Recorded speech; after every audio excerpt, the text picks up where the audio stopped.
Hi YouTube. I just had to address this issue. I mean, there's so many Americans on here who'll take DNA tests and they'll come back at 0% to less than 1%, and they're so stuck on it. They'll try to prove to you their Indianness and prove to you that these results aren't real. And there's some who, even after getting both of their parents tested and finding out they too are 0% Native American, there's people who still call themselves Native American after that. I really don't understand that. I am Latino, my family is from Latin America, and it is very, very different where I'm from. So, this is my grandfather from Havana, Cuba.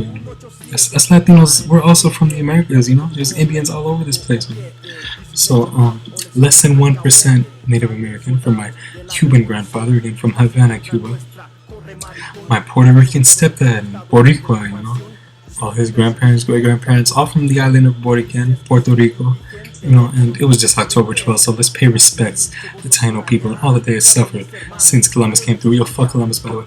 And, so yeah, if you know anything about Puerto Rico, they're proud descendants of the Taino Indians, man. So he's 12% Native American, very typical, very average for a Puerto Rican, 12%. So this is my father with his mother. His mother is from Guayaquil, Ecuador, and his father was a Cuban from the beginning. So, yeah, this is my father again. He was born in Puerto Rico, but, yeah, besides the point, his parents from Ecuador and Cuba. It's his mother from Guayaquil, Ecuador, and his mother in the middle right there, my father. So my father came back as 20% Native American, so my grandmother is probably 40-something% Native American. So these two white folks right here, these are my maternal grandparents, again from Ecuador. I'm born and raised in Quito, Ecuador. So my grandmother's parents at the top with their fathers next to them, some of her siblings at the bottom there. My grandmother next to her parents, my grandfather next to his parents. On the far right is my grandmother's grandmother. And my grandmother's Puraquiteña, man. All our families were Quito, Ecuador. And she came back as 28% Native American. Again, mestizaje happened, a lot of Spaniards mixed with a lot of Indians, and mestizos were born. So this is my grandfather and his family. This is my grandfather's father. And, his father was born in Latacunga, Ecuador, and he has raíces in Ambato, Latacunga, Guaranda. And it's my grandfather's brother right here.